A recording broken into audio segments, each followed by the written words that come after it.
"Chris, summer's coming. When are you going to get me an air conditioner?" "Soon already, soon." The man answered unhappily to his mother-in-law, who had already bored him with her constant reminders. Of course, to some extent, Chris himself was guilty of delaying this work, because Rose asked him to do it for 2 months in a row. The man had been working as an installer of these air conditioners for a long time, so he understood perfectly well that now was the peak of demand for these works among clients. And therefore, they were ready to pay at an inflated cost. The companies selling cooling equipment and their employees engaged in installation were charging exorbitant prices, but still had a high demand for their products and services. Chris took advantage of this, earning now in a week as much as in one fall or winter month. Therefore, half a day's work at his mother-in-law's house threatened him with the loss of a rather tidy sum. All in all, that was the only problem that made the man reluctant to waste his time on Rose. Otherwise, he treated her very well, sincerely believing that he was very lucky to have a mother-in-law. Having heard his friends' stories about their wives' mothers, he was madly glad that Rose was not like that at all. In the stories of his friends, all mothers-in-law seemed to be the devils of hell, who looked like Gorgon jellyfish and behaved like insane neurasthenics. Rose was the opposite of them. She was kind, understanding, and sympathetic, and she looked 15 years younger than her 50 years. As a free woman, she was very popular with the opposite sex, often having short-term affairs with them. Of course, Chris did not want to call her a woman of easy behavior, just Rose really took everything from life, not forgetting about their loved ones. When the man finally managed to carve out some time to hang up the long-bought air conditioner, the woman had just run off on her next date. The work in the house next door from her was disrupted at the last moment, so Chris dropped by his mother-in-law's house without prior warning. She didn't answer the doorbell, so the man opened the door with his own key. Not finding a woman at home, Chris thought that his long-awaited but necessary initiative would be a pleasant surprise for Rose. However, everything went wrong from the very first minutes. The man's favorite drill, which served him faithfully for 5 years, broke right at the start. Swearing hard, Chris went to the internet to see how much a new similar tool costs. From the figures he saw, his eyes went to his forehead, and he gave out a new tirade. Helping his mother-in-law had cost him a fortune. Of course, when he cooled down, he realized that sooner or later his perforator would have burned down just as well. But the fact that it had happened in Rose's apartment was a bad sign. To calm down a bit, he went out on the balcony for a smoke. At the same minute, the woman herself returned to the apartment. She was under a positive impression after a recent date, so she was quietly humming a song to herself. Not paying attention to her son-in-law's shoes in the hallway, she quickly washed her hands and went straight to the bedroom to take off her tight dress. Though it emphasized all the charms of her shapely body, it was tight enough to cause her discomfort. Chris's tools were in the other room, and the balcony outside the bedroom was blocked by thick curtains, so she didn't notice the presence of her brother-in-law again. Beauty will save the world, of course, but a little of everything is good, she decided, and unzipped her dress and immediately pulled it off.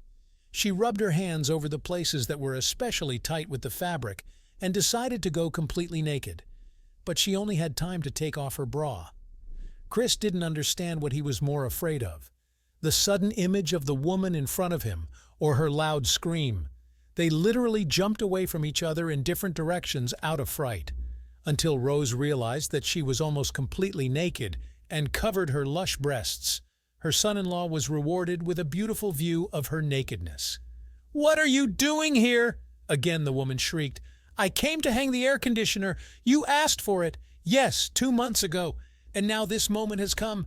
You chose the most inappropriate time for this." The woman continued her indignation.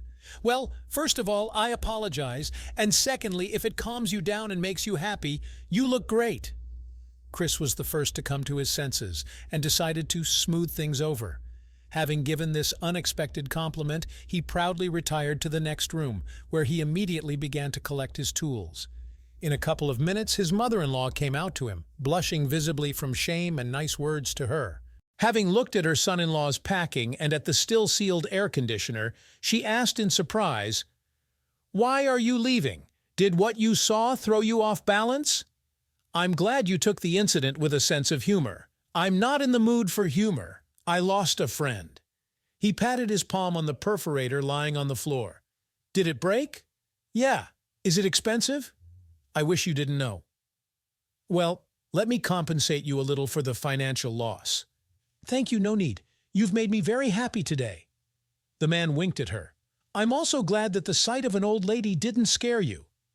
But if you talk about my beloved mother-in-law, I will postpone the installation of the air conditioner until the fall. All of you, all of you, all of you. I won't say a word. Rose smiled. And really, when can you hang it up? Well, I'm going to the construction store right now to get a punch. Let's try to start work tomorrow morning. That would be really great. Thank you, Chris. You're welcome.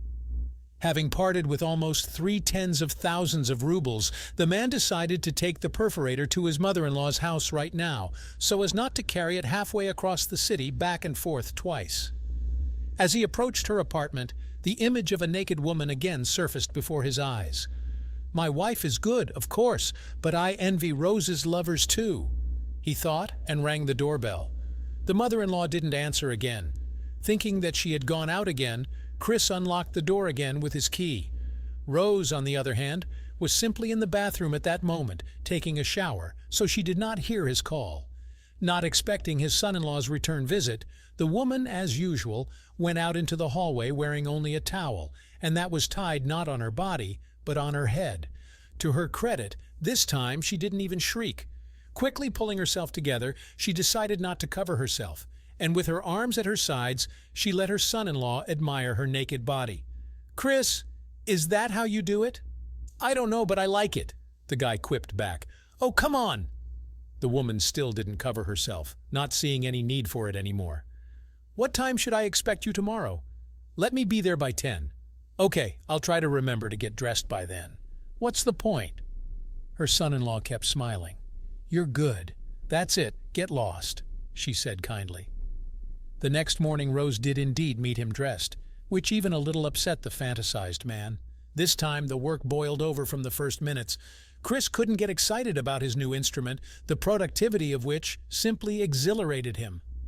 The windows of the room faced the sunny side, so the room quickly warmed up and the man became unbearably hot. He threw off his t-shirt and replaced his jeans with short work shorts. At some point, the woman decided to go in to ask him if he was thirsty. Seeing her son-in-law with minimal clothing on his body, she marveled at his torso in return. Chris, but you realize that the score is still 2-1 in your favor. For us to be even, you need to get completely naked. I understand, Rose, but as much as you don't want to, work comes first, her brother-in-law joked back, wiping the sweat from his forehead. After another glance at his body, the woman went to the kitchen, forgetting what she had come to the room for. When the dirty and noisy work was done, Chris decided to check with Rose to see what he could wipe the floor with. When he entered her bedroom, he couldn't believe his eyes. His mother-in-law was standing with her back to him, bent towards the bed. On it, she was folding the clothes she'd just taken off, changing for the outdoors. Rose? Hearing her son-in-law's voice from behind her back, the woman shuddered. Do you believe in fate? Now I no longer believe in anything. The mother-in-law clearly felt Chris's gaze on her own naked buttocks. You don't have to get dressed. Her son-in-law had once again decided to lighten up another awkward situation with a joke. Wow, what more could you ask for? Rose turned to him, realizing that she had nothing to be ashamed of and complex. I won't say it out loud or you'll think I'm a pervert. Honestly, said the man. His mother-in-law was a little taken aback and hesitated. However, after a couple of seconds, she came to her senses and stepped towards Chris.